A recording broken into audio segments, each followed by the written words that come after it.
கடைசி கால தீர்க்கதரிசியின் தேவ வார்த்தை 2022 வருஷம் ஜூன் மாதம் நான் ஒரு தரிசனத்தை கண்டேன்.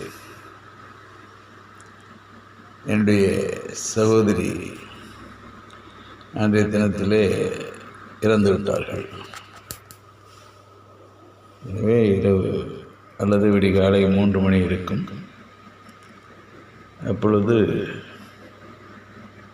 அவர்களுடைய அடக்க ஆராதனைக்கு செல்லும்படியாக நாங்கள் சென்னையிலிருந்து புறப்பட வேண்டும்.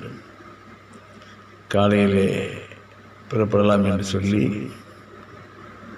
அதிகாலை 3 மணி அளவிலே அப்படியே கண் மூடி நான் படுத்திருக்கும் போது ஆண்டவர் ஒரு தரிசனத்தை எனக்கு காண்பித்தார். ஒரு தேவாலயம் இருக்கிறது. இந்த தேவாலயத்தின் வலது பக்கத்திலே ஒரு பெரிய அறை காணப்படுகிறது.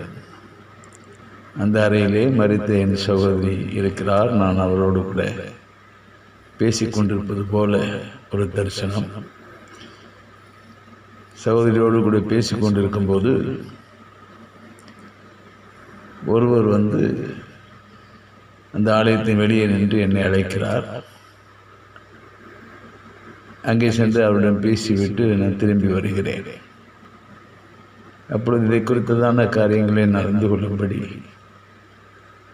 ஆவியானவரிடம் கேட்டபோது ஆவியானவர் எனக்கு உணர்த்தினார். இந்த ஆலயம், இந்த தேவாலயம் பரதேசில் இருக்கிறது. அதன் பக்கத்திலே இருக்கக்கூடிய இடத்திலே உன் சகோதரியை சந்தித்தாய் அல்லவா?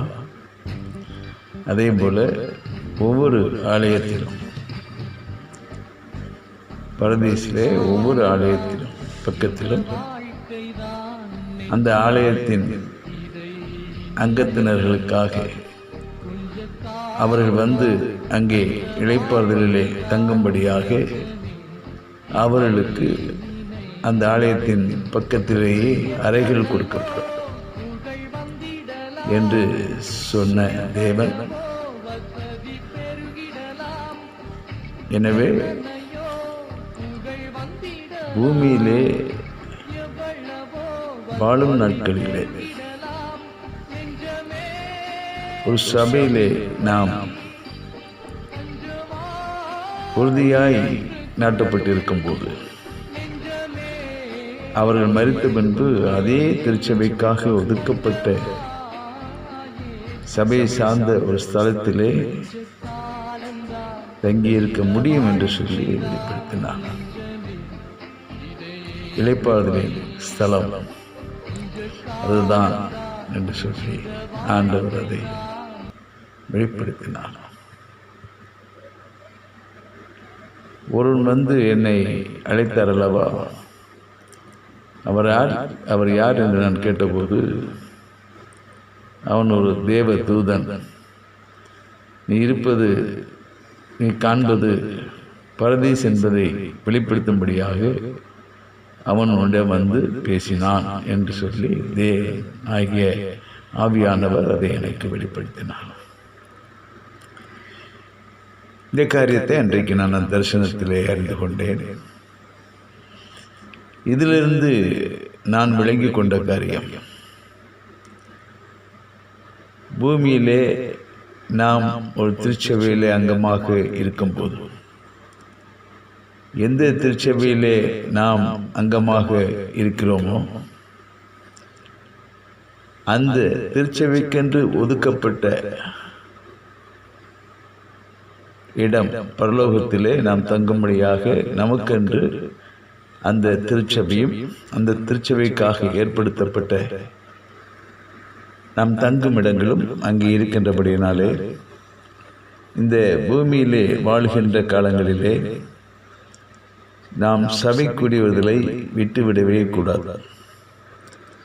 ஒரு சபையிலே ஒழுங்காக ஆராதனையில் கலந்து கொண்டு சபையினுடைய நிகழ்ச்சிகளிலே பங்கெடுத்து நம்முடைய பங்களிப்பை திருச்சபையிலே நாம் வெளிப்படுத்தி ஆண்டுடைய நாமத்தை மகிமைப்படுத்தி ஒழுங்கு கிரமமாக சபையை சார்ந்து நாம் வாழும்போது நாம் இந்த பூமியிலே நம்முடைய ஓட்டத்தை ஓடி முடித்து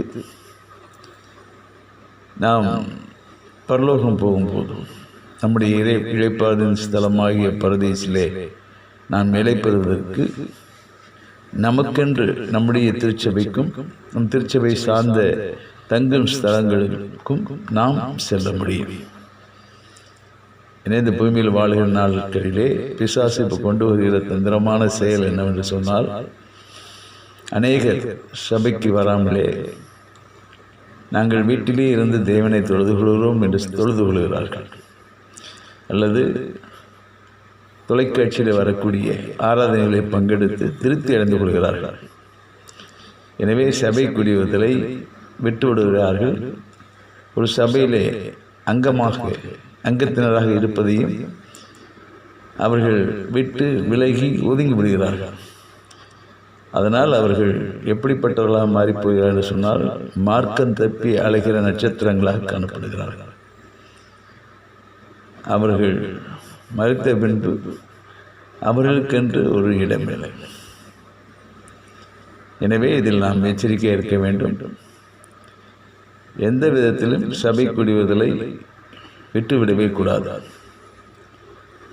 திருச்சபையில் நாம் அங்கமாக இருக்கும்போது நாம் எந்த திருச்சபையில் அங்கமாக இருக்கிறோம் என்று சொல்லி நம்முடைய பெயரெல்லாம் எழுதப்பட்டிருக்கிறது, அதை நாம் மறந்துவிடக்கூடாது.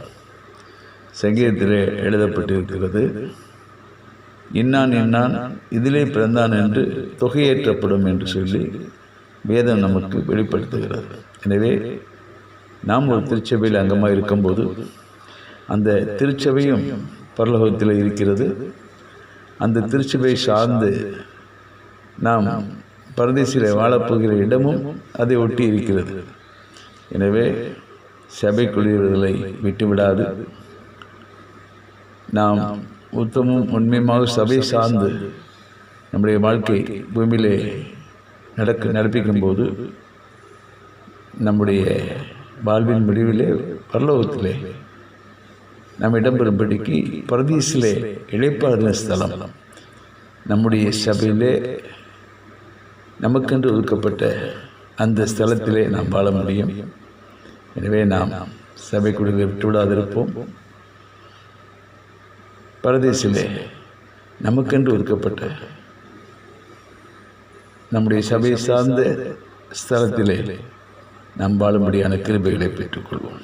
கர்த்தர் அப்படியே நம்மை ஆசீர்வதிப்பாராக. ஆமென், ஆமென், ஆமென்.